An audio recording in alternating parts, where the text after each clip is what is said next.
Très bien. Bah écoutez, bismillah wa salatu wa salam ala rasulillah, ravi de vous rencontrer pour ce troisième cours de Mantiq. On est toujours dans l'introduction. Ce matin, si mes souvenirs sont bons, on a fini l'explication des objectifs du Mantiq. Ensuite, on a basculé vers le premier réel cours de la logique, à savoir la distinction entre le tasawwur et le tasdiq. On avait dit que tasawwur renvoyait à l'idée de conception, c'est simplement une image mentale qui s'imprime dans le cerveau, et de l'autre côté vous avez le tasdiq qui est le lien que l'on fait entre deux images mentales. Donc normalement je pense que ça a été assez clair, et à la fin on a essayé de donner un exemple avec un individu qui s'appelle Zaïd. Quand nous avons la phrase Zaïd a réussi, on a besoin au préalable de comprendre la notion de réussite, et ensuite la notion, plutôt avant, la notion de qui est Zaïd, qui est cet individu parmi les multiplicités de Zaïd qui existent à travers le monde, et d'un autre côté s'interroger sur la conception que l'on doit accorder au mot de réussite, qui est polysémique, vous le verrez par la suite, quand on s'intéressera à la question de Usul al-Fiqh. Dans Usul al-Fiqh, on s'intéresse énormément à une signification qui s'appelle Dilalatul al-Fard. Vous allez voir un rapprochement assez important entre les questions de Usul al-Fiqh et les questions del-Mantiq. Les deux sont liés. Pour information, quand on prend Usul al-Fiqh, vous allez voir que les règles, parce que c'est quoi usul al-fiqh? Je le dis plusieurs fois, c'est comme va le dire Taj ad-Din as-Subki, c'est qawaid al-fiqh al-ijmaliyya. Donc ce sont les grandes règles du fiqh. Et on peut se poser la question, mais d'où viennent ces règles? Elles viennent du Coran, elles viennent de la tradition prophétique, elles viennent de la langue arabe, mais également elles viennent du mantiq. Donc vous avez un rapprochement entre les deux. Donc quand on parle de dilala, vous allez étudier cela, vous avez plusieurs sortes de significations. Des fois c'est at-tabayun, des fois c'est le mushtarak, etc. Mais ça, on en reparlera plus tard. Donc vous avez d'un côté le tasawwur et le tasdiq. Donc on a besoin de comprendre qui est Zayd en termes de conception, qui est cet individu. Et ensuite, l'idée de réussite, on a dit que c'est un lafz qui est mushtarak, il a plusieurs significations, plusieurs définitions que nous pouvons apporter en fonction de la réussite. Vous avez une réussite au niveau de l'école, une réussite scolaire, donc une réussite matérielle, une réussite religieuse. Et nous, le plus important en tant que religieux, en tant que pratiquant, le plus important c'est de s'intéresser à la définition mondaine ou la définition religieuse? Définition religieuse. Bien évidemment, Allah yabarak fikum. C'est la raison pour laquelle le Coran est un livre qui guide. Donc à votre avis, la principale fonction du Coran, la première chose que fait le texte coranique, c'est qu'il bouleverse. Il bouleverse en termes de conception, de tasawwur, ou en termes de tasdiq, en termes de jugement? En termes de tasawwur à 100%. Hein. La première des choses que fait la religion, c'est qu'elle vient et qu'elle te perturbe, qu'elle te bouleverse, qu'elle fait table rase de certaines conceptions.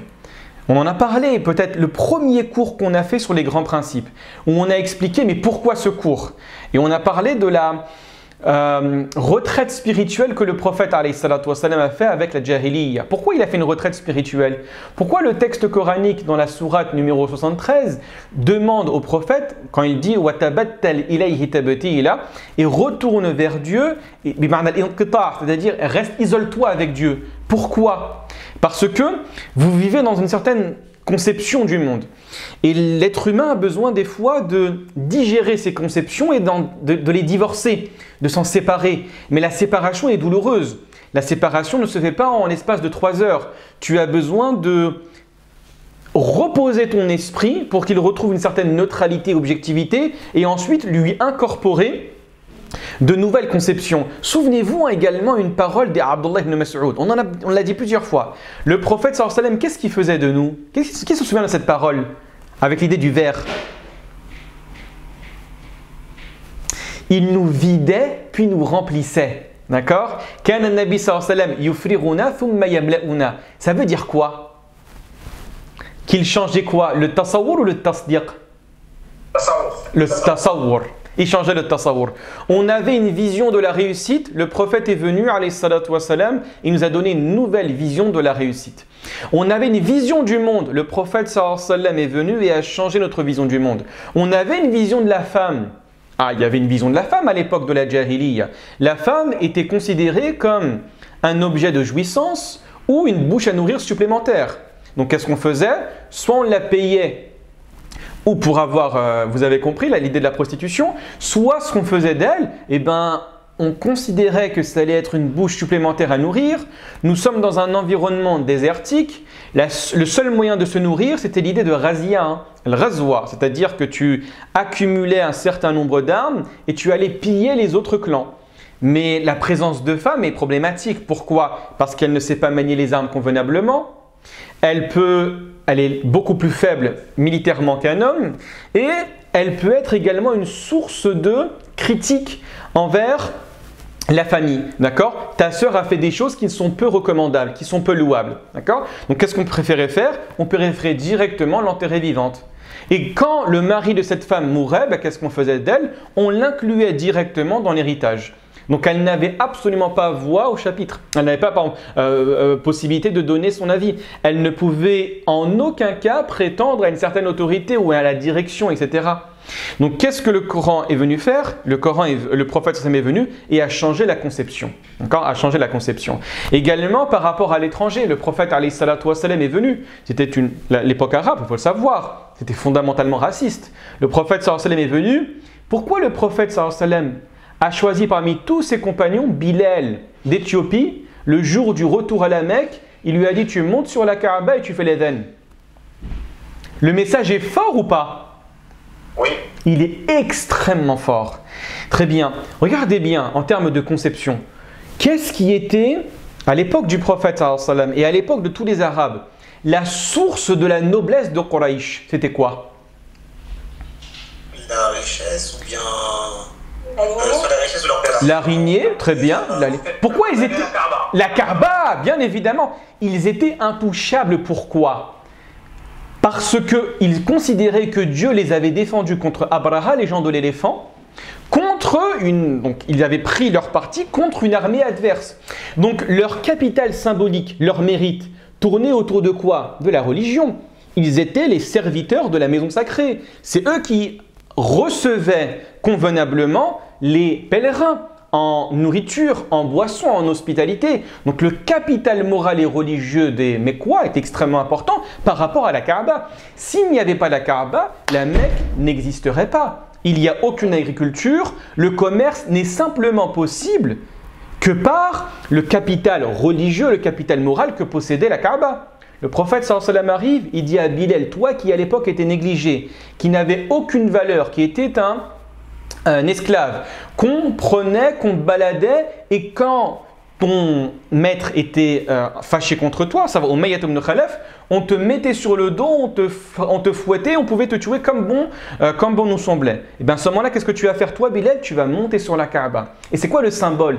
C'est que l'idée que vous avez de la Kaaba, l'idée que vous avez de la religion, moi je vais la mettre sous Bilal. Bilal est la représentation de l'islam réel, et la Kaaba que vous percevez comme votre source de légitimité religieuse, elle est sous les pieds de Bilal. Donc c'est fondamentalement un changement de paradigme. Hein. Donc c'est le tasawwur ici que le prophète alayhi salatu wassalam a modifié par cette application de l'adhan au-dessus avec Bilal. Ça va? C'est assez clair par rapport à ça ou pas? Oui. Ça va? Allah yabarak fikum. Très bien. Donc là, je vais vous faire un petit test pour voir si vous avez bien compris la différence entre le tasawwur et le tasdiq. Je vais vous présenter des ouvrages, je vais vous en parler très rapidement si vous ne les connaissez pas, et vous me dites est-ce que ça parle principalement, le thème global, hein, il parle de tasawwur et de tasdiq. D'accord? Très bien. On va commencer par le plus simple. Hein. Vous avez ici al-Mu'jam al-Wasit, à savoir, c'est un dictionnaire en langue arabe. Très bien. C'est le tasawwur ou c'est le tasdiq? Tasdiq. Tasawwur, hein? Pourquoi tasawwur? Parce que ça te donne une information sur chaque mot. C'est vrai ou pas? Oui. C'est vrai ou pas, Mohamed Lamine? Oui. C'est vrai ou pas? Tu prends ici, ah, je ne sais pas ce que ça veut dire al-bab. Moi, je vais prendre al-bab ici. Ah, al-bab, très bien, il y aura la définition. Donc, ça me donne des informations sur le tasawwur. Et généralement, le tasawwur qui est ici est un tasawwur qui est valide ou qui est sahih ou qui est khati, qui est bon ou qui est mauvais? Ah, qui est sahih, hein? D'accord? En d'autres termes, quand je prends cet ouvrage et j'ouvre sur la définition, ça me donne une information sur le mot. D'accord? Donc c'est le tasawwur. Très bien. Ensuite, c'est la même chose. Hein. Vous avez ici Kitab Ta'rifat dont on a parlé ce matin de Al-Jurjani. C'est le tasawwur ou c'est le tasdiq? C'est toujours le tasawwur. Hein. Ça te donne des conceptions. Ça t'explique la conception. Alors bien évidemment, quand je vais lire ce livre-là, il y aura à l'intérieur du tasdiq. Hein. Mais fondamentalement, le thème central, c'est le tasawwur. Tu ne sais pas ce que ça veut dire, par exemple, le terme de l'arad. Eh bien, c'est écrit à l'intérieur. Tu ne sais pas ce que ça veut dire le terme de l'urfiyya, c'est écrit à l'intérieur. Tu ne sais pas ça veut dire quoi le qiyas, c'est écrit à l'intérieur. Tu ne sais pas ça veut dire quoi al-kaid, c'est écrit à l'intérieur. Al-kayf, c'est écrit à l'intérieur. Donc, à chaque fois, il y aura une expression du at-tasawwur.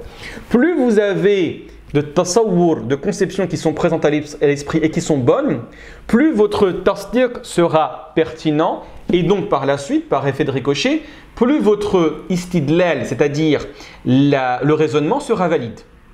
D'accord? Sera valide. Regardez bien, quand je dis par exemple maintenant la phrase suivante, l'islam est violent. Très bien, c'est du tasawwur ou c'est du tasdiq? C'est du tasdiq, exactement. Avant de répondre, un individu est en face de vous et vous dit, écoutez, moi je suis convaincu que l'islam est violent. À votre avis, la première des choses à faire, c'est qu'il faut répondre par le tasdiq au tasdiq ou qu'il faut revenir au tasawwur en premier? Il faut les mettre au tasawwur. Exactement. Sur la définition. Et bien, exactement. La première des choses qu'on va faire, ça sert absolument à de dire, sinon c'est...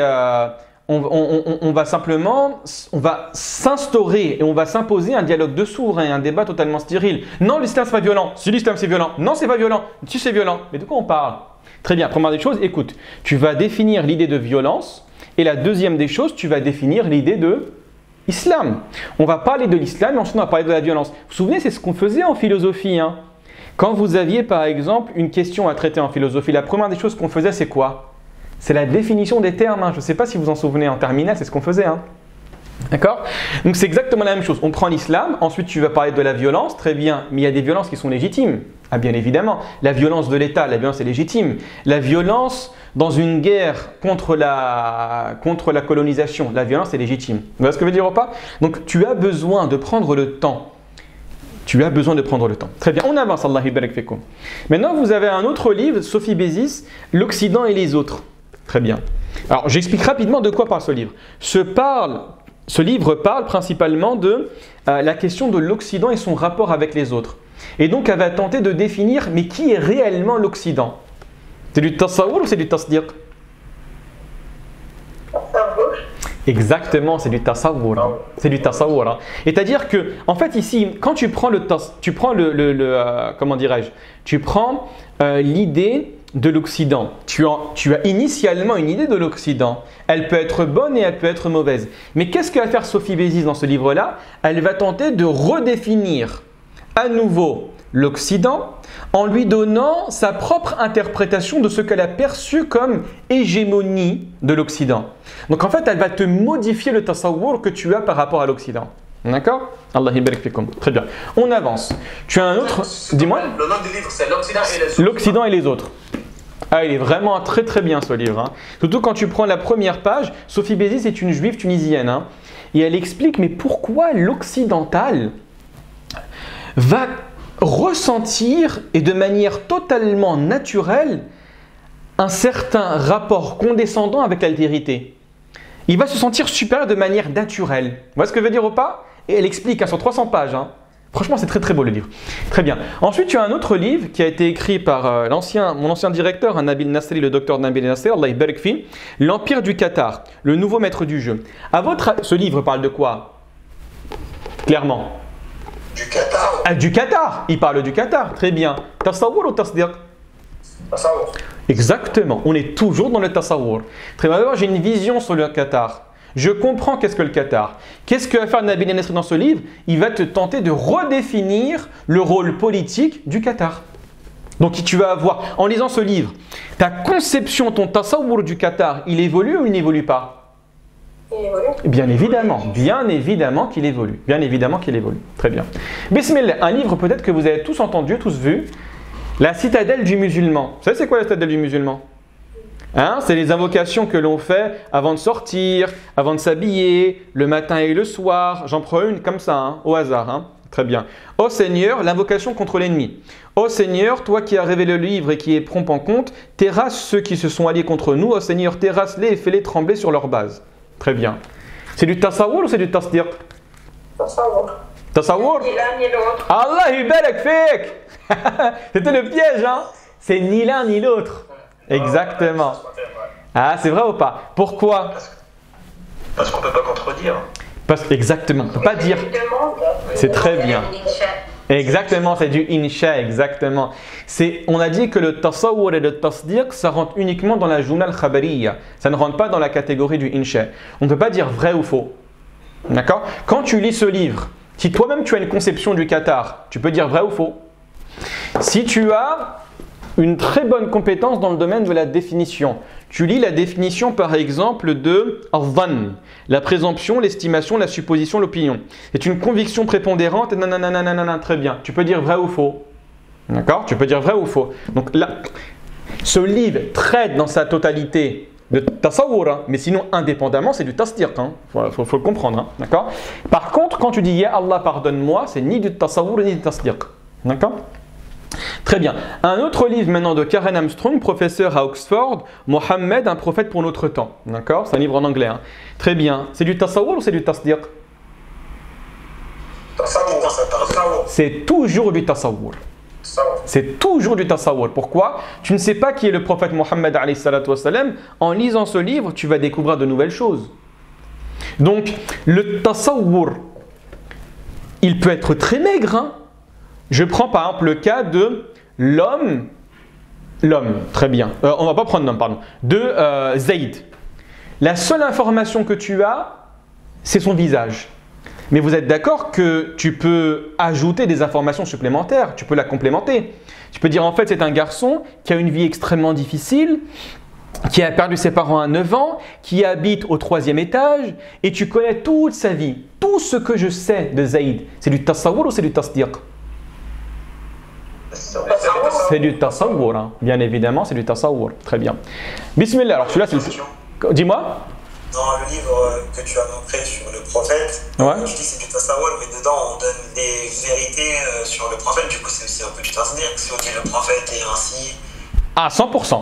Mais en fait, ici, moi, ce que je veux dire, c'est le... Comment dirais-je? Le livre, dans sa généralité, il traite d'une question sur le tasawwur ou une question sur le tasdiq? Dans la généralité. Exactement, toujours dans la généralité. Sinon, bien évidemment, regarde bien. La phrase juste en bas, prophet for our time. Un prophète pour notre temps.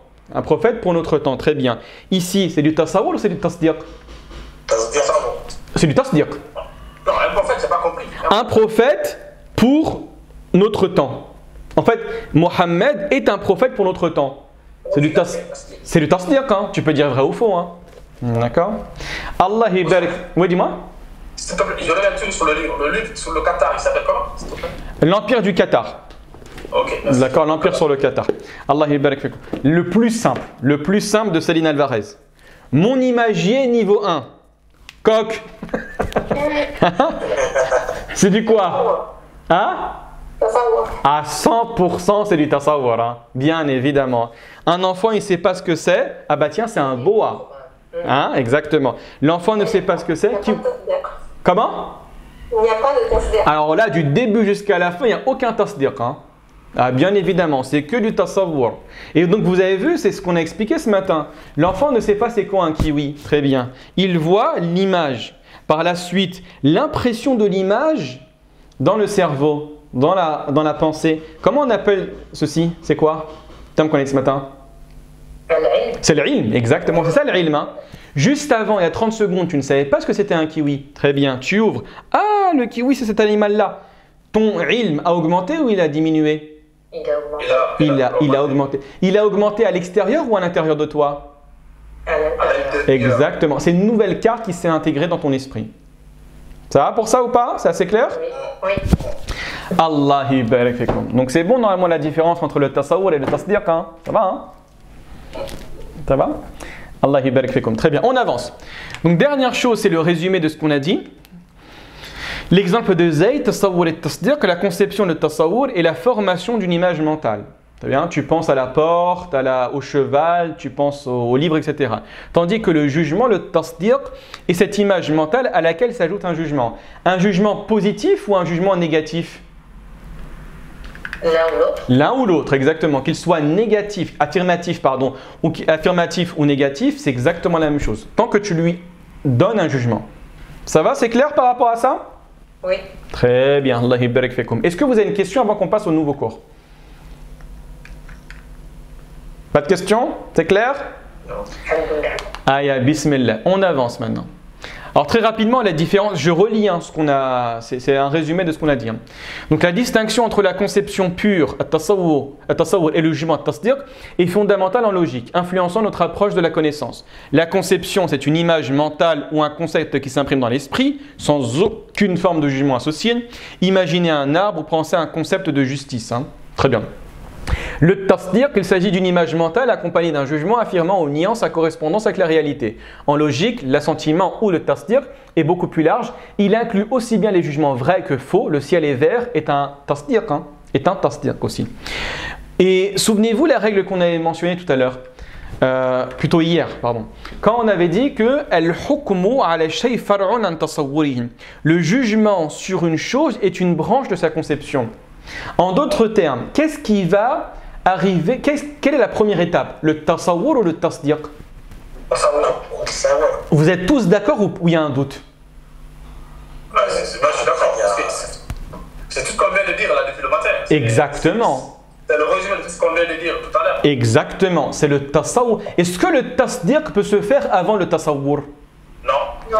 Effectivement. Alors, il peut se faire, mais il sera faux. Vous voyez ce que je veux dire ou pas? Il peut se faire, mais il sera faux.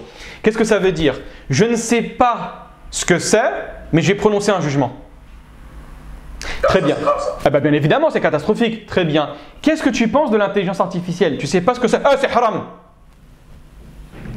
Vous voyez ce que je veux dire ou pas? Et le Coran en parle. Qu'est-ce que tu sais du but? Qu'est-ce que tu sais du bid'ah? Exactement. Et Allah barak fik, c'est exactement ça. D'accord? Quand tu vas te précipiter dans le jugement, et des fois la précipitation, regardez bien, c'est un petit peu subtil ce que je vais dire. La précipitation dans le jugement, des fois, elle est l'œuvre d'une aversion intérieure.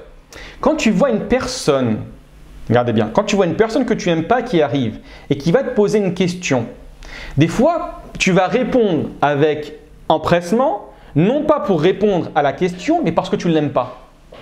C'est vrai ou pas? Oui. Vous voyez ce que je veux dire? Et très bien. Et le Coran a parlé de cette problématique-là. C'est ce qu'on appelle le takdhib. Quand le Coran dit « kadhabu rusulahu », « kadhabu rusul », etc., ils ont traité de menteurs les prophètes. En fait, les savants, quand ils parlent de l'interaction avec les gens, ils vous disent que le takdhib, c'est le fait de traiter de menteurs, d'en dire que c'est faux, mais sous l'impulsion de l'émotion, non pas sous l'impulsion de la raison. Ça va pour ça ou pas? Oui. Le Coran dit c'est-à-dire que le Coran dit quoi? Il dit concernant le prophète sallam qu'il ne te traite pas réellement de menteur. Parce qu'ils savent que tu n'es pas un menteur. Par contre, il y a un refus intérieur. C'est ce qu'on appelle le juhud. Donc en d'autres termes, vous avez deux manières de nier, de traiter de menteur ou de refuser.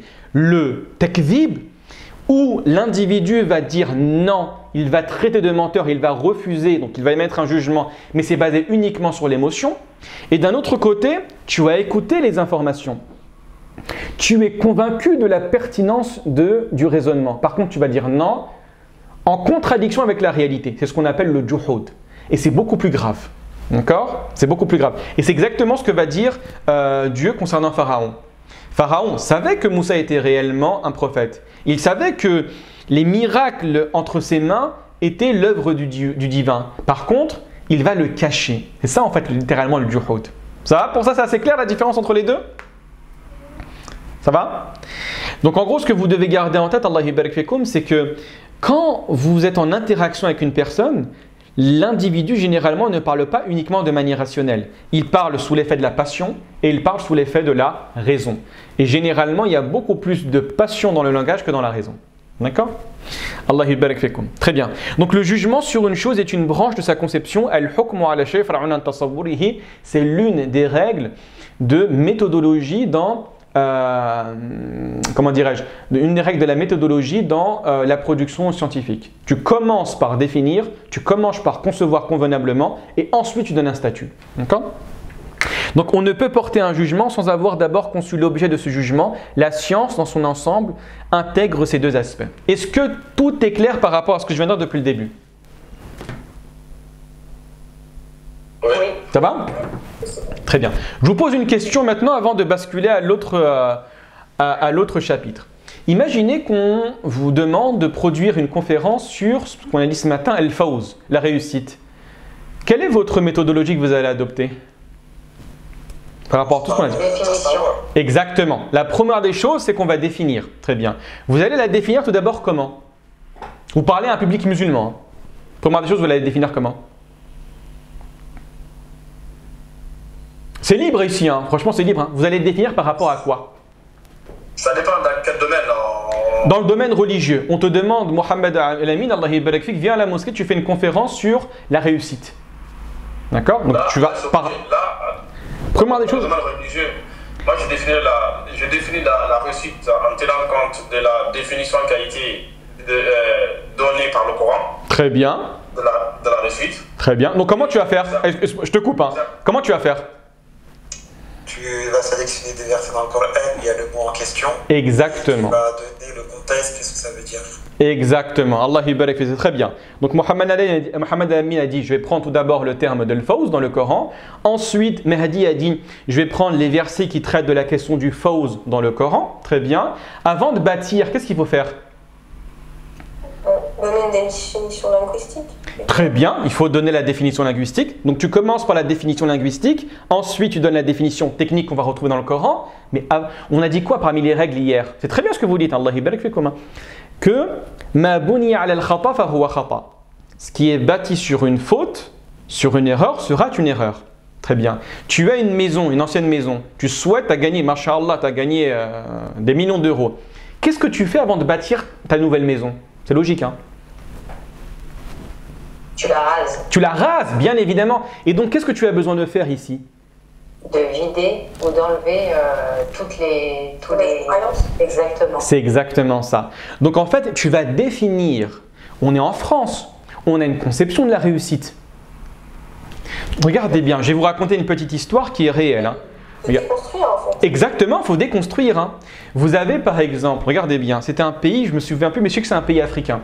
Il y a une société de tabac qui avait envie d'agrandir, d'augmenter le nombre de ses ventes de tabac. D'accord? Donc ils se sont dit, mais attends, quand tu veux vendre davantage, il faut avoir un produit marketing qui donne l'envie d'acquérir quelque chose. Et donc ils ont dit, mais à la population dans ce pays, qu'est-ce qui les anime? Parce que vous savez que le tabac, plus tu le consommes jeune, plus c'est addictif. Si tu commences le tabac à 13 ans, c'est très difficile par la suite, arrivé à l'âge adulte, de t'en séparer. C'est une profonde addiction. Donc ils ont dirigé la campagne marketing vers une population précise, qui a une volonté précise et qui a un âge précis. Et on dit, bah attends, la population adolescente dans ce pays rêve constamment d'une chose. C'est de quitter leur pays initial pour se rendre dans un pays européen ou les États-Unis. Donc comment ils ont appelé leur paquet de cigarettes? Visa. Vous voyez ce que je veux dire ou pas? Ils l'ont appelé Visa. Parce qu'en voyant ça, tu as la volonté de... En achetant, tu crois qu'en achetant ce paquet de cigarettes et en fumant, tu vas obtenir ce que tu désires au plus profond de toi-même, à savoir Visa. D'accord? Très bien. Pourquoi je vous dis ça? Parce que dans ce pays, je ne me souviens plus franchement du pays, la conception de la réussite, c'était quoi? De rester dans ton pays ou bien d'obtenir un visa et d'aller à l'étranger? D'aller à l'étranger. Bien évidemment, très bien. Est-ce que pour nous, en tant que Français, actuellement en France, notre conception de la réussite, c'est celle-là? Pas du tout. Non. Absolument pas. Donc, qu'est-ce que tu as besoin de faire? Tu as besoin de prendre la signification de la réussite dans le contexte dans lequel tu es. Vous voyez ce que je veux dire ou pas? Actuellement, vous êtes d'accord avec moi que la réussite, c'est quoi? Ben, c'est la réussite matérielle. Hein. En France, quelqu'un qui a réussi, c'est quoi il a réussi? C'est ce qu'on appelle en arabe al-mutabadiru ila dhihn. La première chose qui vient à l'esprit. Et généralement, c'est la bonne définition. Comme ça, d'emblée, je vous croise dans la rue. Ça veut dire quoi quelqu'un qui a réussi? Ah, c'est quelqu'un qui matériellement est bien. On ne regarde pas trop les enfants. Hein. Une personne aujourd'hui en France qui matériellement réussit mais qui n'a pas d'enfant, c'est quelqu'un de bien. Une personne qui a coupé tous les liens avec sa famille mais qui a réussi matériellement, c'est quelqu'un de bien. Qui a réussi. Une personne qui est extrêmement mal dans la moralité, mais qui a réussi matériellement, c'est quelqu'un de bien. Donc l'alpha et l'oméga de la réussite en France, c'est quoi? C'est la réussite matérielle. D'accord? Donc la première des choses, ce que vous avez dit c'est totalement vrai. Première des choses qu'on fait, c'est qu'on prend la réussite dans le contexte français. Ensuite, on la définit, on la fait comprendre, on essaye d'obtenir un assentiment de l'auditoire. Et ensuite, ce qu'on fait, on la détruit au fur et à mesure en la remplaçant par la nouvelle conception que le Coran donne. D'accord? Sur la signification de la réussite. Donc tu vas prendre le terme faza yafouzu et également le masdar al-fawz. Il y a beaucoup de versets du Coran qui vous disent وَذَلِكَ الْفَوْزُ الْكَبِيرُ وَذَلِكَ الْفَوْزُ الْعَظِيمُ. Al-fawz, c'est la réussite. Donc tu as besoin par la suite de traiter ces versets-là en disant mais pourquoi Dieu dans le Coran il te dit que ceci est une réussite? Tu fais une liste et ça te fait ta conférence. Ça va pour ça ou pas? Ça c'est clair? Ah, c'est très simple ça. Ah, c'est comme ça qu'on fonctionne. Normalement, c'est comme ça que tu fonctionnes. Hein. D'accord? Donc, ça demande du travail aussi. Il y a une dernière chose personnellement que j'aurais fait aussi. C'est quoi le contraire de la réussite? L'échec. C'est l'échec. Est-ce que vous connaissez comment en langue arabe on dit l'échec? Vous le savez. Hein? Wal asr. Al-khusr. Très bien. Donc, la racine khasira yakhsaru. Vous avez des mots dans le Coran. Ulaika humul khasirun. Innal insana lafi khusr. Donc tu prends tous les versets qui traitent de la racine khasira yakhsaru par opposition à faz et yafuz, tu essayes d'extraire la signification qui est donnée à khasira yakhsaru et ça te donne la symétrie. Voilà la personne qui réussit, voilà la personne qui échoue. Vous voyez ce que je veux dire ou pas? Et à la fin, la modification qui est apportée, c'est une modification du tasawwur ou c'est une modification du tasdiq? À 100% le tasawwur. À 100% le tasawwur. Et c'est comme ça, moi je pense que tu éduques la masse coraniquement. D'accord? Donc tu déconstruis, tu construis. Tu déconstruis, tu construis. À partir de quoi? À partir du Coran. D'accord? Allah ibarik fikum. On avance, c'est clair? C'est clair? Très bien. Maintenant on avance toujours avec un cours qu'on a déjà vu, mais voilà, on essaye de le réexpliquer. C'est en première année qu'on a fait la distinction entre al-ilm al-daruri ou al-ilm al-nadari. C'est très très facile, ne vous inquiétez pas.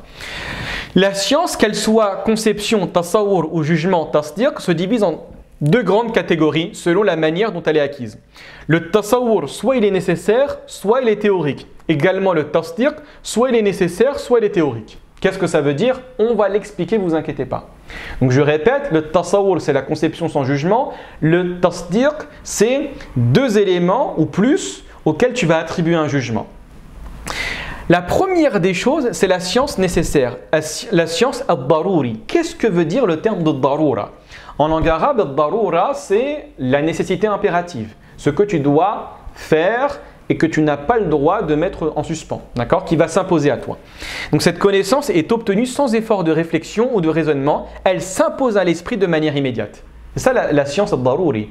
Par opposition à la science théorique, où c'est un savoir que tu vas acquérir, par contre, après raisonnement. D'accord? Après raisonnement. Voilà la différence entre les deux. Très bien. Regardez bien.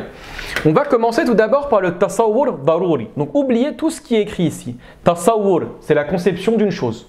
Une seule chose. Daruri, tu vas faire un effort pour comprendre ou tu ne fais pas d'effort pour comprendre? Je ne fais pas d'effort. Tu ne fais pas d'effort.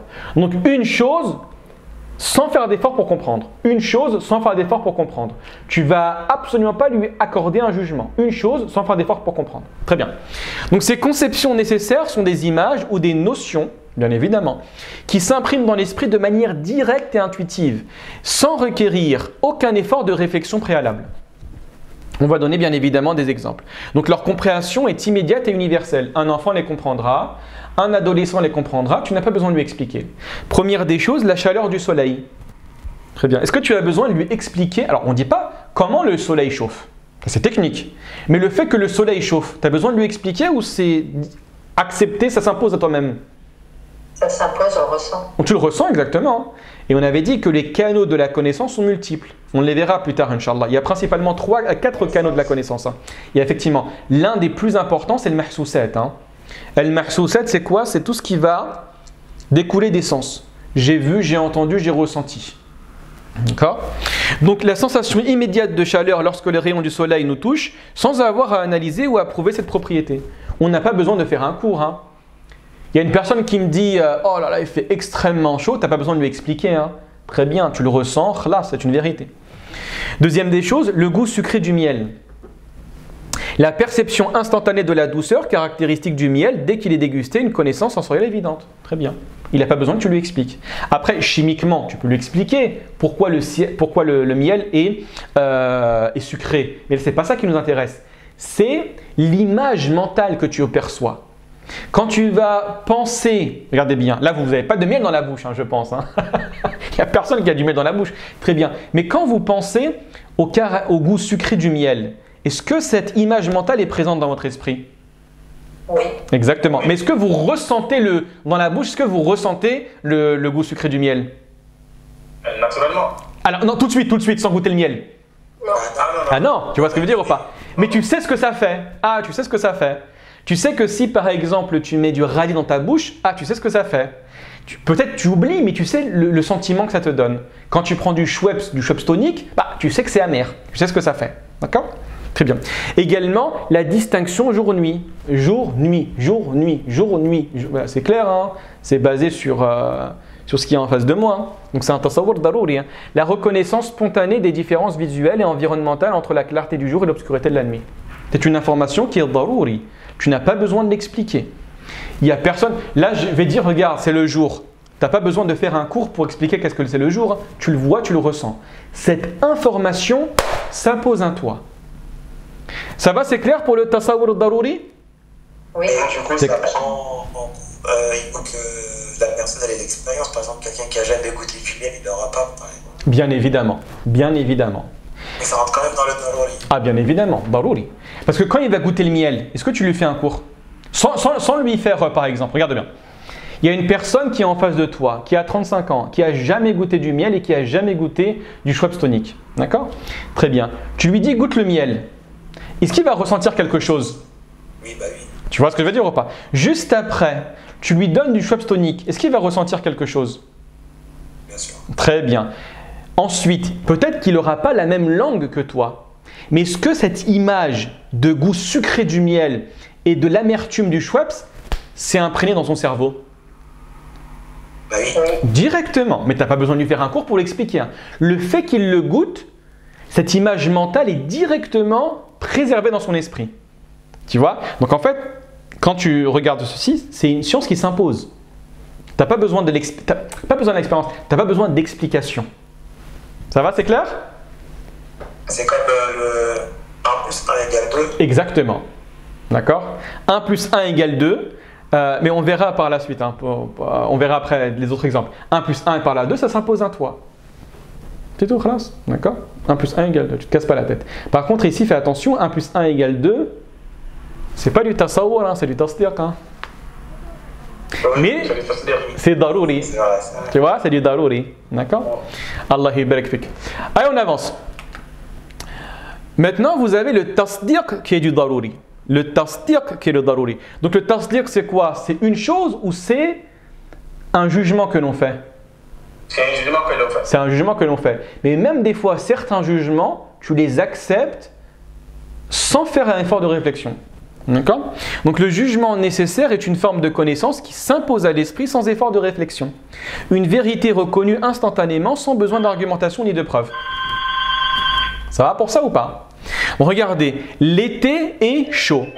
Quand je vois l'été est chaud, Allah barak fikoum, cette phrase, c'est du tasawwur ou c'est du tasdiq? C'est du tasdiq. Hein? Vous connaissez ce que c'est l'été. D'accord? Vous savez ce que c'est la chaleur. Été, c'est du tasawwur. Chaud, c'est du tasdiq. Par contre, le fait, tu parles à un Saoudien ici. Hein? Tu parles à un Saoudien. Le fait qu'il perçoive que l'été est chaud, il a besoin que tu lui fasses un cours ou il suffit simplement qu'il ait vécu 3 fois, 4 fois, 5 ans ou 20 ans du mois d'août, du mois de juillet au mois d'août, au mois de septembre dans le désert pour comprendre ce que ça veut dire l'été est chaud. Ah, il n'a pas besoin, il a sa peau, et c'est ce que ça veut dire la chaleur. Hein. Donc une observation empirique c'est basé sur l'expérience, hein, universellement acceptée et directement perçue. Les gens sont d'accord sur ce point-là. Hein. Ils n'ont pas besoin d'explication, ils n'ont pas besoin d'un prof d'SVT qui leur explique que l'été est chaud. Après, faites attention, on peut expliquer pourquoi l'été est chaud. Ça c'est autre chose. Mais moi je vous parle de la sensation que vous percevez. D'accord ? Également, tout homme meurt. C'est une vérité généralement admise. Hein. Une vérité existentielle évidente tirée de l'observation et de l'expérience humaine. Ça va pour ça? Alors, je crois que quelqu'un a oublié son micro. Si on peut l'éteindre. Ah, attendez, je vais éteindre. Attendez. Voilà. Allah yibarik fikum. D'accord? Donc, tout homme. Oui, dis-moi. C'est là la définition que tu as donnée, c'est par exemple l'été est chaud. Ouais. Donc ça soit, on va dire toute la population qui soit d'accord sur ça pour dire que ça y est. Oh non, pas du tout. Non, pas du tout. Là, en dehors, imagine que vous êtes 50 milliards, d'accord, sur Terre. Tu te souviens de ce matin, on avait dit quoi? C'est une vérité qui est cohérente avec l'aspect extérieur. Même s'il y avait personne sur Terre qui aurait accepté ceci, est-ce que dans les faits, l'été est chaud? Dans les faits, oui. Effectivement. Donc c'est ça en fait qui nous intéresse. C'est pas la perception que l'on a. La perception que l'on a, elle va dire vrai ou faux entre guillemets. D'accord? Elle va dire vrai ou faux. Mais nous, on regarde l'aspect extérieur. On regarde la réalité. Est-ce que réellement l'été est chaud ou pas? Oui ou non? C'est que ça qu'on regarde. Est-ce que par rapport à ça, moi ça faisait par rapport à la manipulation de masse. Si tout un pays est manipulé pour dire qu'une chose est vraie ou fausse alors que véritablement. Exactement. Là, la faute, elle est où? Elle est dans la population ou elle est dans la réalité extérieure? Ce qu'on appelle en arabe al-kharij. Bah, c'est la population du coup. Exactement, c'est la population qui est fautive. Hein. D'accord? C'est la population qui est fautive. Regarde, il y a beaucoup de versets dans le Coran qui disent quoi? Qui dit que même si toute l'humanité nie Dieu, Dieu reste le riche. Ça veut dire quoi en fait ce verset? C'est que si vous tous sur terre, en termes de tasdir, vous dites le mensonge, Dieu reste la vérité. La vérité c'est quoi? C'est qu'il est digne de louange. Tu me saisis ou pas? C'est pas le nombre qui compte. Comment? Ce n'est pas le nombre. Exactement, ce n'est pas le compte. Et généralement, ce qui est fort dans le Coran, c'est que le Coran, généralement, il incrimine les masses. Hein. Regardez bien. وَلَكِنْ أَكْثَرَ النَّاسِ لَا يَعْلَمُونَ. Et la plupart des gens ne croient pas, ne savent pas. وَأَكْثَرَ النَّاسِ لَا يَشْكُرُونَ. Et la plupart des gens ne sont pas reconnaissants. وَقَلِيلٌ مِنْ عِبَادِيَ الشَّكُورِ. Et peu de mes serviteurs sont reconnaissants. D'accord? Donc généralement, ce qui est incriminé dans le Coran, c'est les masses. Hein. Et ce qui va être loué, ce sont les minorités. Il faut le savoir. Hein. Très bien. Également, regardez cette observation. La partie est plus petite que le tout. Tout d'abord, la phrase, c'est du tasawwur ou c'est du tasdiq? Du tasdiq. À 100%. On dit que la partie, donc on a compris à quoi faisait référence le terme de partie, et on lui dit que cette partie-là est forcément plus petite que le tout. Donc c'est du tasdiq, hein. C'est un jugement que l'on fait. On dit que la partie est plus petite que le tout. Tu as besoin d'un raisonnement pour comprendre ceci, ou n'importe quel enfant de 3 ans en petite section le comprend?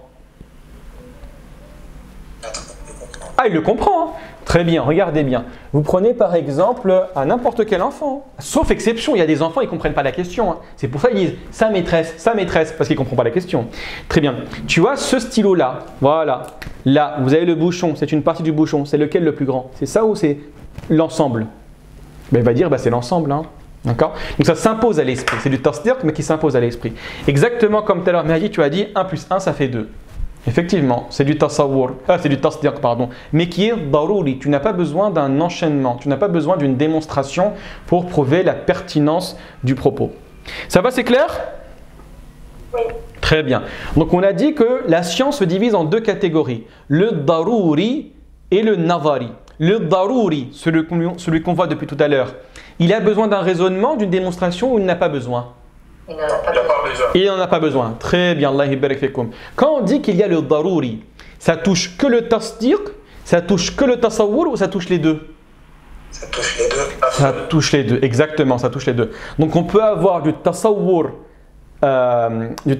darouri et on peut avoir du tasdiq darouri. Le point commun entre les deux, c'est que ça ne nécessite pas, une réflexion, une démonstration, ça s'impose à l'esprit. D'accord. Très bien, on avance maintenant. Vous avez maintenant la science théorique, Navari. La science Navari. Qu'est-ce que la science Navari? Contrairement à la science nécessaire, cette forme de connaissance exige un processus mental actif pour être acquise ou pleinement comprise. En d'autres termes, si le Daruri ne nécessite pas une démonstration et un raisonnement, le Navari nécessite une démonstration et un raisonnement. Donc lequel est le plus difficile d'accès? Le Daruri ou bien le Navari? Le Navari, effectivement. Et le Navari est basé sur généralement un qiyas. Un qiyas, c'est-à-dire la prémisse majeure, la prémisse mineure et un résultat. Des fois, ce sont 2 prémisses, des fois, ce sont 3, des fois, ce sont 4, des fois, ce sont une dizaine. D'accord? Un enchaînement de prémisses qui vont arriver à un résultat. Très bien. Allah barik fikum. Aussi bien le tasawwur peut être Navari que le tasdiq peut être Navari. Regardez bien, ces conceptions demandent une réflexion approfondie et un effort intellectuel pour être pleinement appréhendées. Elles ne sont pas immédiatement évidentes, mais nécessitent étude et analyse. Par contre, faites attention, elles s'imposent quand tu les as compris. Mais par contre, pour les comprendre, ça demande une réflexion. Regardez bien, la nature de l'électricité. La nature de l'électricité. Comprendre l'électricité implique l'étude de ses propriétés, de ses lois physiques, de ses applications complexes, bien au-delà de la simple observation. Qu'est-ce que ça veut dire ici? Quand je te dis à 3 ans électricité, tu ne comprends pas ce que ça veut dire.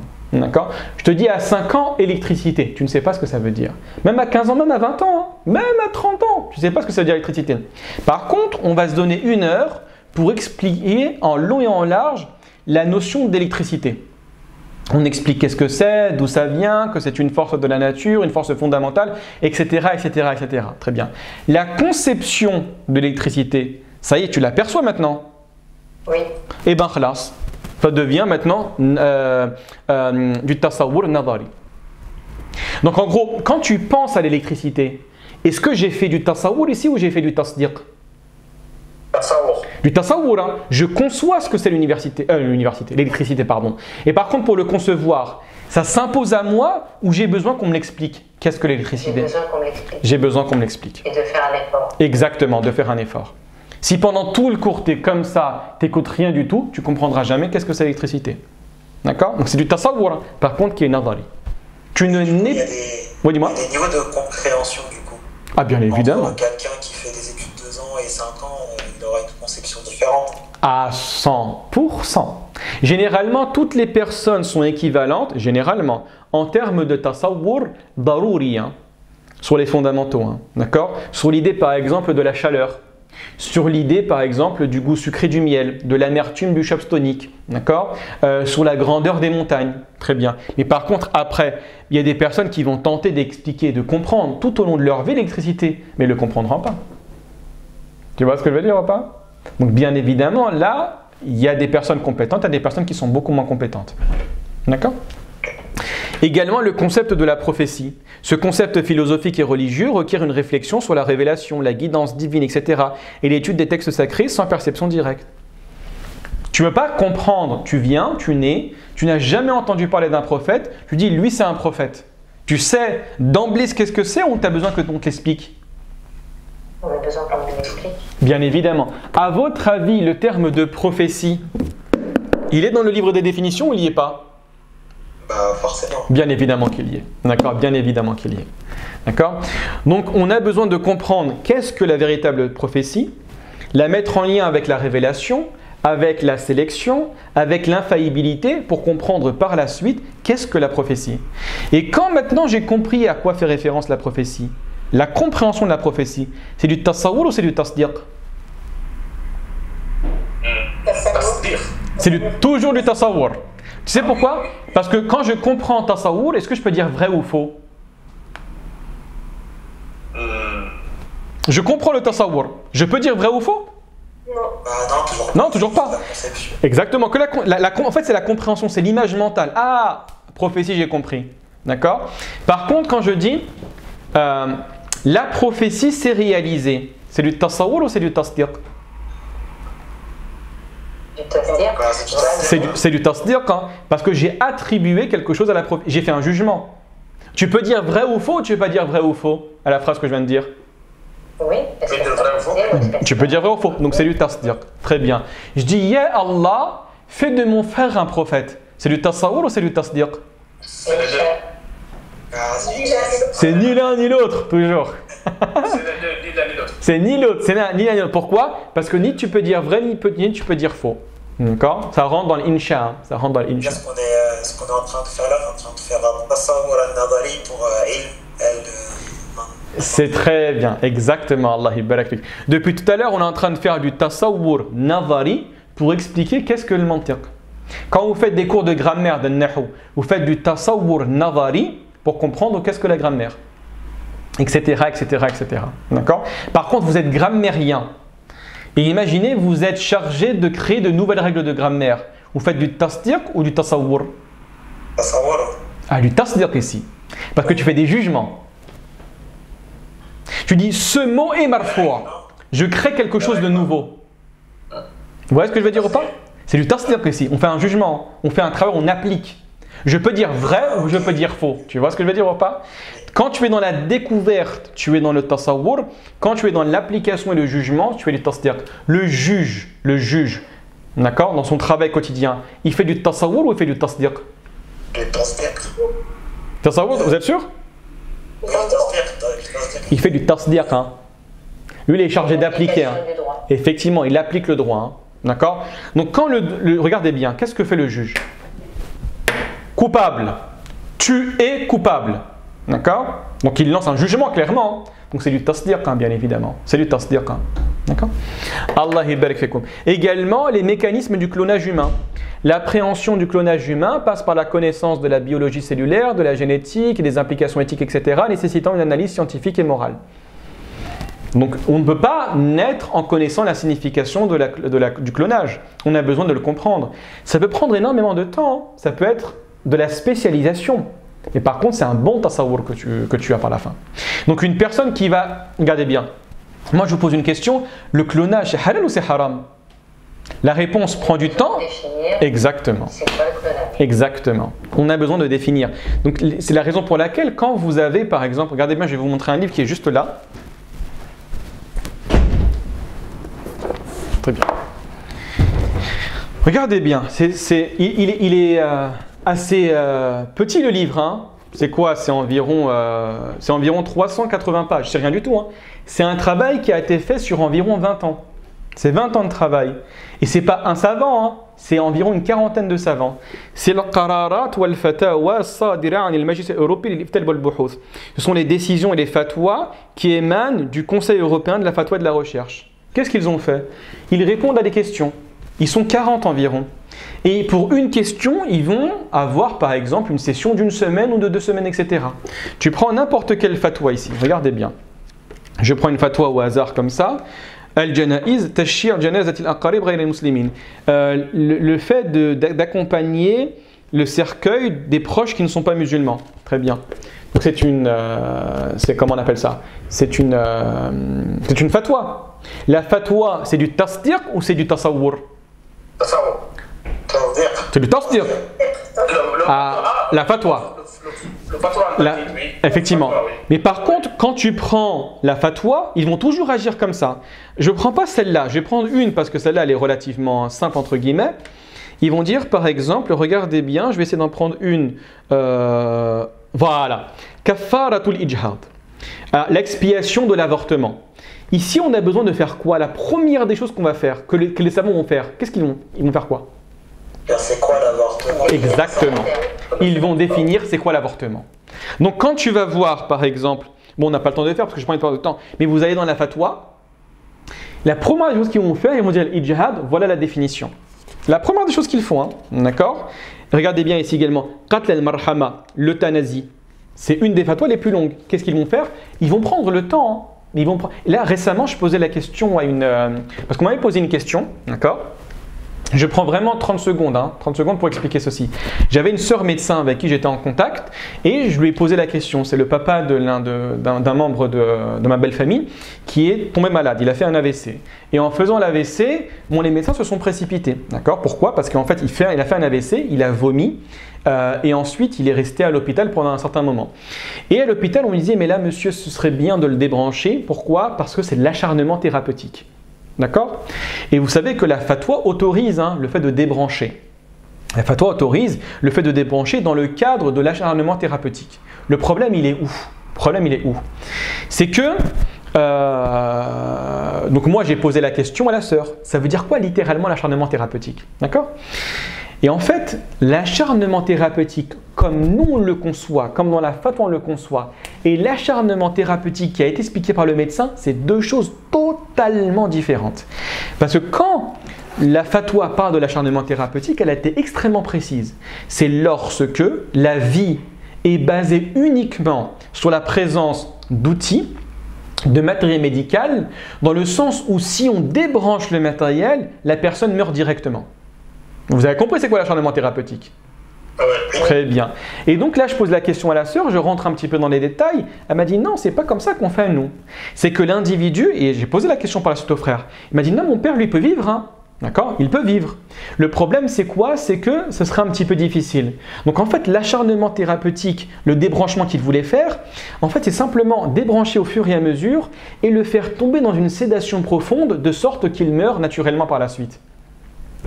Vous avez vu le tour de passe-passe qui a été fait ici ? Le fait de lui donner des médicaments. Bien évidemment. La définition n'est plus la même. La définition n'est plus la même. Exactement, Allah barak fik. Et donc, moi j'ai parlé à la soeur, mais j'ai dit, mais qu'est-ce qui se passe ? Elle m'a dit en fait, au fur et à mesure, on lui donne des médicaments, de sorte à ce que par la suite, ça lui crée en fait tout simplement un arrêt cardiaque et il meurt par la suite. Mais je lui dis ça, tu sais que c'est pas autorisé. Ça, c'est la définition du suicide. C'est un suicide. Et elle m'a dit, c'est vrai ? Je lui dis, bien évidemment que c'est vrai. Pourquoi ? Parce que tu aides, en fait, c'est une assistance au suicide, tout simplement. D'accord ? Donc, volontairement, tu laisses une certaine marge, non pas d'interprétation, mais de zone d'ombre. Tu donnes un espèce de slogan acharnement thérapeutique. Ah, tu n'as pas envie de lui faire du mal. Tu crois qu'en retirant le matériel, la personne meurt. En fait, ce n'était pas vrai. Donc ensuite, on a insisté pour dire que non, il ne faut pas qu'il soit débranché. Et ils n'avaient pas le droit de le débrancher, bien évidemment, dans ce cadre de figure. D'accord ? Donc l'importance de la définition. Sinon, tu risques de faire des ravages. Surtout en termes de fatwas qui sont similaires à celle-là. C'est des fatwas qui sont liés à la vie et à la mort. Sur la question de l'avortement, sur la question également de riba, sur la question de l'euthanasie, sur beaucoup de questions. Si tu ne définis pas convenablement, tu fais des ravages. D'accord ? Allah barik fikum. C'est clair par rapport au tasawwur al-nadari ? Oui. D'accord, très bien. On avance. Maintenant, vous avez la catégorie la plus difficile, c'est le tasdiq al-nadari. Donc là, c'est l'émission d'un jugement, mais même ce jugement, il a besoin d'une explication profonde. Il a besoin d'une réflexion. C'est beaucoup plus difficile. Regardez bien, ces jugements ne sont pas évidents en soi, mais requièrent une preuve, un raisonnement logique ou une déduction pour être établis. En mathématiques, on appelle ça une démonstration, tout simplement. Leur validité est le fruit d'un processus intellectuel structuré. Si les mathématiques utilisent des nombres, la logique va faire exactement la même chose que les mathématiques, mais sauf avec des mots. Donc, l'erreur sur un mot ou une erreur d'interprétation ou de logique sur un passage, c'est ce qu'on appelle, gardez bien ce terme, le sophisme. D'accord ? C'est une erreur ou une aporie, une erreur de jugement. Des fois, tu te précipites. Et bien, à ce moment-là, ça va forcément conduire à une erreur de jugement à la fin. La somme des angles d'un triangle est de 180 degrés. Très bien. Est-ce qu'un individu peut le comprendre de manière innée ? Absolument pas. Il ne peut pas comprendre. Très bien, tu dis à un enfant de 3 ans, il ne va absolument rien comprendre. Il ne comprendra pas la question de somme, il ne comprend pas c'est quoi les angles, il ne sait pas ce que ça veut dire 180 degrés. Il pense que tu parles 180 degrés de Fahrenheit ou 180 degrés Celsius. Là, c'est chaud quand même. Tu vois, il ne comprend pas. Donc, tu as besoin d'expliquer le terme de somme par opposition au produit. Tu as besoin d'expliquer qu'est-ce que veut dire un angle. Tu as besoin de parler d'un triangle. Un enfant ne comprend pas clairement c'est quoi un triangle. Il a besoin de le toucher, il a besoin de voir, etc. Et ensuite d'expliquer à quoi fait référence le terme de 180 degrés. À votre avis, c'est basé sur l'expérience, sur la déduction ou c'est inné comme ça ? Expérience. Ah, c'est sur l'expérience. Bien évidemment, mathématiquement, on arrive à te le démontrer. Hein. Donc ce n'est pas une vérité que l'on perçoit directement, mais une conclusion qui demande une preuve géométrique. Tu as besoin d'une explication. Par contre, par la suite, dans la démonstration que l'on va faire, le résultat qui dit la somme des angles d'un triangle est 180 degrés, la réponse, elle est sûre à 100%, elle est certaine ou pas? Oui. Elle est certaine hein, par la suite, hein. Elle est certaine. À la condition que les deux prémices soient sûres. Également, Mohammed est un prophète, alayhi salatu wassalam. Ça, c'est la prémisse ou c'est le résultat final? Le résultat, ça. C'est le résultat final. Hein. Donc là, tu as besoin de beaucoup de travail. Hein. Tu as besoin de beaucoup de travail pour arriver à ce résultat. Et tu peux le faire de manière totalement logique. Tu vas commencer par... Comment tu pourrais prouver logiquement que Mohammed est un prophète sallallahu alayhi wa sallam? Tu commences par quoi? Par définir qui est Mohammed. Exactement. Tu commences par le tasawwur. Donc tu commences par définir qui est Mohammed sallallahu alayhi wa sallam. Vous êtes d'accord avec moi que ça ne suffit pas de dire Mohammed est un homme du 7e siècle, arabe de la tribu de Quraysh. C'est suffisant pour prouver la réalité? Absolument pas. Tu as besoin de connaître sa vie, tu as besoin de l'expliquer, tu as besoin de rentrer dans les détails, tu as besoin de confronter la vie du prophète sallallahu alayhi wa sallam avec le reste de l'humanité, tu as besoin de connaître qui est le prophète sallallahu alayhi wa sallam dans ses instants cachés, dans son interaction avec ses épouses, avec ses ennemis, avec ses proches, etc. D'accord? Et ça te donne une vision globale. Ensuite, tu as besoin de définir quoi? C'est quoi un prophète? Exactement, c'est quoi un prophète? Quelles sont les conditions de la prophétie? L'infaillibilité, le message divin, l'annonce des prophètes, la révélation de Dieu, etc. Et par la suite, tu arrives à un résultat final. Ce résultat est extrêmement long à acquérir. Hein. Plus il y a de la bonne foi, plus ça ira vite. Et plus il y a de la mauvaise foi, plus ce sera laborieux. Donc ce jugement requiert l'étude de textes sacrés, de traditions et une réflexion théologique pour y adhérer. Mais par la suite, si tu définis correctement les bonnes prémices, les unes après les autres, d'accord? La première chose pour information que tu vas essayer d'inculquer à l'adversaire pour arriver à ce résultat, c'est quoi? La première des choses à votre avis? Les définitions. Pour arriver, c'est vrai, en fait dans le processus, la première chose que tu vas dire tout en haut pour arriver à ce résultat, c'est quoi? À votre avis? Pour faire une réflexion, réfléchir pour aboutir à ce résultat. C'est vrai, mais quelle est la phrase que tu vas utiliser? Quelle est plutôt, je me suis mal exprimé, quelle est l'idée que tu vas faire accepter chez l'adversaire pour qu'il arrive, pour qu'il soit possible, pour que possiblement il arrive à ce résultat? Mais il faut qu'il croie en Dieu. Exactement, il faut qu'il croie en Dieu. La première des choses, c'est la base de tout. Et on le dit, hein, Ma'rifatullah aslu kulli shay'in, kulli ilm. La connaissance de Dieu est la base de toute chose. Parce que toi, tu peux m'expliquer très bien, Mohammed c'est un messager. Très bien, très bien, très bien, très bien. Je ne crois pas en Dieu. Il va te dire très bien, moi je dis hein, pour toi ça te fait plaisir, tu veux que ça te fasse plaisir, Mohammed est un prophète, je le dis. Il y a beaucoup de personnes qui disent Mohammed le prophète, très bien, mais ils ne croient pas en Dieu. Donc est-ce que ça va servir à quelque chose? Non, c'est ça. Exactement. Donc tu commences par expliquer qui est Dieu, ensuite l'unité de Dieu, ensuite la bienveillance de Dieu, ensuite la volonté de Dieu de guider, ensuite le caractère défaillant de l'être humain, et tac, tac, tac, tac, tac, tac, tac, tac, jusqu'à la fin, tu arrives, Mohammed est un prophète. Donc ça demande beaucoup de travail. Hein. Beaucoup de travail. Très bien. Ensuite, l'atome est constitué d'un noyau d'électrons. On ne le sait pas, hein. C'est basé sur l'expérience. Cette affirmation est le résultat de nombreuses expériences scientifiques et de modèles théoriques complexes, etc. Ça va, pour ça, c'est assez clair pour l'instant?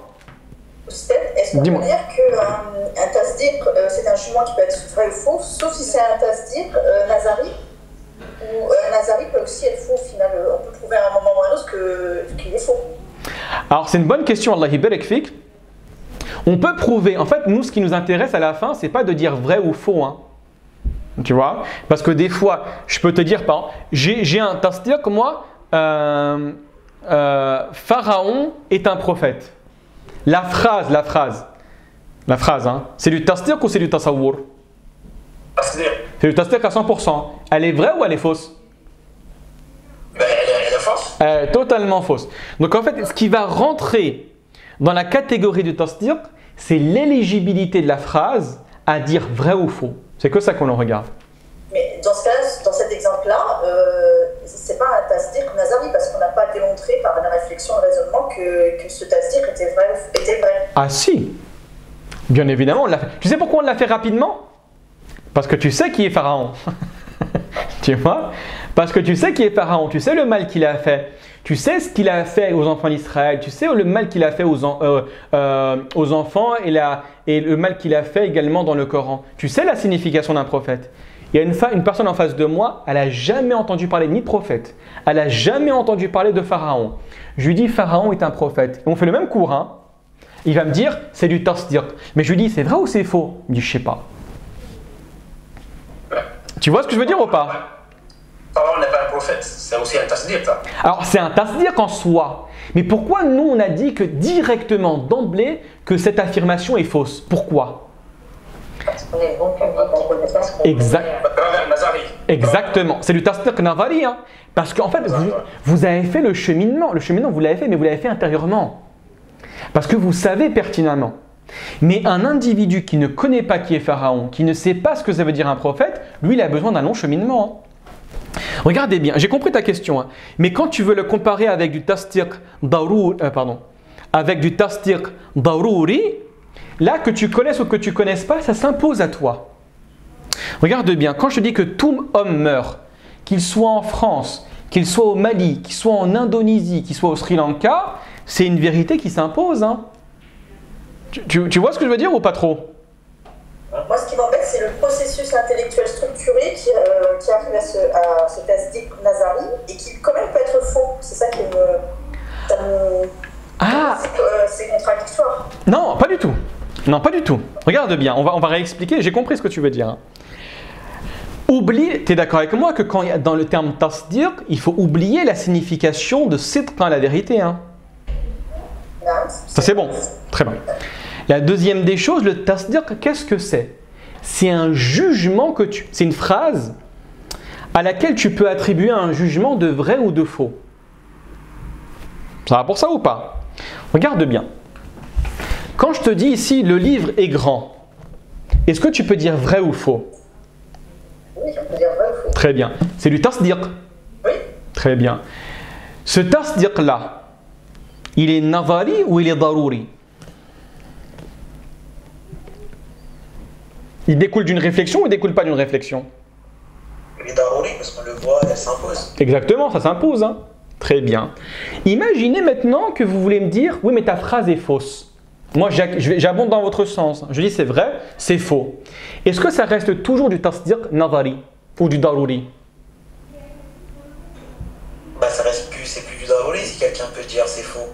Parce que du coup là, c'est que ça s'impose pas. En fait ça s'impose ici. Mais c'est de la mauvaise foi en fait. On va prendre un autre exemple. C'est pas grave. Regardez bien, on va prendre un autre exemple. Regardez bien. On va prendre... pourquoi c'est parti en... Ah non, excusez-moi, je me suis trompé. Regardez bien. Ça a mal défini, c'est quoi la grandeur quand tu te le dis? Exactement. On va prendre un exemple plus simple. D'accord? Regardez bien. On va dire Bismillah la phrase suivante. D'accord? Bismillah, qu'est-ce que je vais dire? Bismillah, je vais dire cette phrase-là. D'accord? Je vais dire Obama, d'accord, est le 49e président des États-Unis. D'accord? C'est pas le 49e, hein, d'accord? Mais je dis Obama est le 49e président des États-Unis. On va y aller vraiment crescendo. Hein. Très bien. C'est du tasawwur ou c'est du tasdiq? Tasdiq. À 100%. Parce que tu as besoin de définir qui est Obama, c'est du tasawwur. Tu as besoin de définir le terme de président, tasawwur, des États-Unis, tasawwur, et 49e, tasawwur. D'accord? Très bien. Donc là, on est dans le domaine du tasdiq. Parce que c'est une phrase à laquelle je peux dire vrai ou je peux dire faux. Pour l'instant, est-ce qu'on est tous d'accord? Oui. Tous d'accord? Oui. Très bien. La deuxième des choses qu'on va faire en termes de tasdiq, est-ce que c'est une affirmation qui s'impose à soi, qu'elle soit bonne ou qu'elle soit pas bonne, hein, c'est pas grave. Hein. Elle s'impose à soi ou elle demande une recherche? Elle demande une recherche. Très bien. Elle demande une recherche. Donc dès lors que ça demande une recherche, c'est du nazari ou c'est du darouri? C'est nazari. Directement. Exact. Qu'elle soit bonne ou qu'elle soit fausse, c'est du nazari. Qu'est-ce que tu vas faire? Ben écoute, tu vas rechercher. Très bien. La liste des présidents américain et je me rends compte qu'Obama, ce n'est pas le 49e président.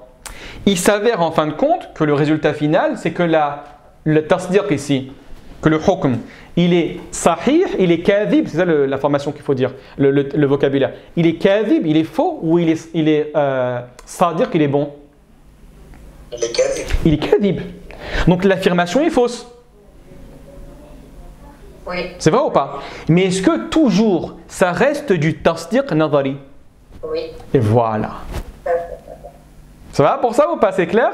Oui, c'est clair. À 100%? Oui, c'est sûr. Allah ybarak fik, Allah yjazik. D'accord? Très bien. Alors je m'arrête juste, on finit, hein, parce qu'après il faut passer à autre chose, mais on le fera demain matin, Inch'Allah. Donc voilà le résumé du cours d'aujourd'hui. Division de la science, soit c'est nécessaire, soit c'est darouri, soit c'est nazari. La science, qu'elle soit conception, tasawwur ou bien jugement, tasdiq, se divise en deux grandes catégories selon la manière dont elle est acquise. La première des choses, c'est l'ilm al-darouri, ça ne demande pas de réflexion.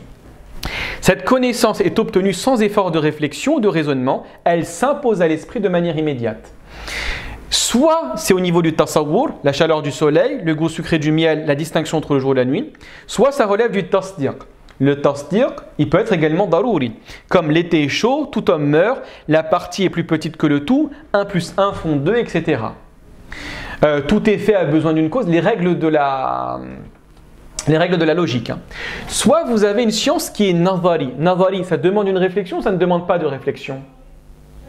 Ça demande une réflexion. Ça demande une réflexion. Est-ce que après après l'effort de réflexion, est-ce que le résultat est toujours bon ou il peut être faux? Il peut être faux. Il peut être faux, exactement, voilà, ça peut être faux. Mais ça restera toujours du tasdiq, toujours du tasdiq nadari. Cette connaissance nécessite une réflexion, une déduction ou un raisonnement pour être acquise ou comprise. D'accord? Exemple de conception, tasawwur, la nature de l'électricité. D'accord? C'est du tasawwur. Le concept de prophétie, c'est du tasawwur. Les mécanismes de clonage humain, etc. Et le reste, c'est ce qu'on a évoqué tout à l'heure. Je peux moi dire par exemple que, regardez bien, alhamdoulilah rabbil alamin, la présence française en Algérie a été un bénéfice pour les Algériens. Tout d'abord, tasawwur ou c'est du tasdiq? Tasdiq. Très bien. C'est du darouri ou c'est du nadari? C'est du nadari. En gros, la question pour opposer darouri ou nadari, c'est est-ce que je vais faire une recherche? La phrase que je viens de dire, vous devez faire des recherches ou pas? Oui. Très bien. Est-ce que cette phrase, elle est vraie ou elle est fausse? Ça dépend chez qui. Ça dépend chez qui, exactement. Ça dépend chez qui. Oui. Exactement. Pour les Algériens, non. Pour Zemmour, c'est vrai. Pour les Algériens, c'est totalement faux. Vous voyez ce que je veux dire ou pas?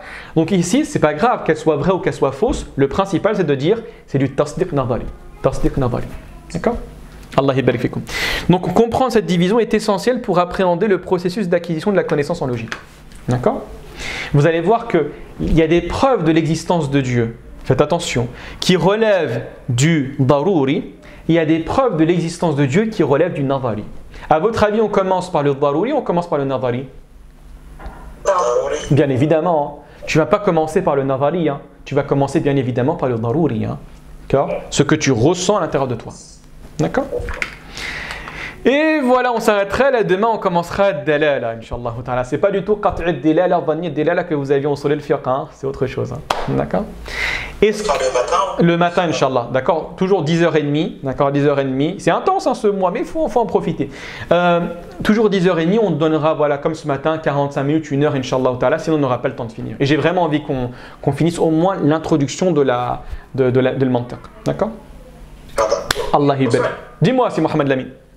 Est-ce qu'il y a un livre en arabe qui défend tout ça? Effectivement. Alors pour information, toutes les informations, je vous en parlerai Inch'Allah ta'ala demain, toutes les informations que j'ai prises, moi bien évidemment je les ai prises d'un livre, hein. Vous en avez énormément. Je vous l'enverrai Inch'Allah ta'ala, également je le mettrai à disposition. Il est très facile à aller en lecture. Et pour information, c'est un livre chiite. Hein. Donc là on prend toutes les informations d'un livre chiite. Mais les chiites sont très forts dans le domaine de mantiq, sont très très forts, et également dans le domaine de usul al-fiqh. Hein. D'accord? Dans le domaine de usul al-fiqh, ils vont avoir des des positions assez fortes. Mais généralement, c'est un petit peu comme les mathématiques. Hein. Que tu prennes les mathématiques d'un athée, que tu prennes les mathématiques d'un musulman, d'un bouddhiste, les mathématiques, c'est des mathématiques. Hein. Tu ne peux pas les changer. Hein. Bah, c'est du savoir. Exactement. Donc, il n'y a absolument aucun mal à prendre ceci. Hein. D'accord?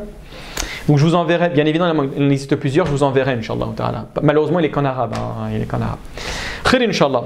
Ben, écoutez, barakallahu fikum pour votre présent. Je vous souhaite un bon appétit. Je vous dis à demain, Inch'Allah. 10h30, Inch'Allah.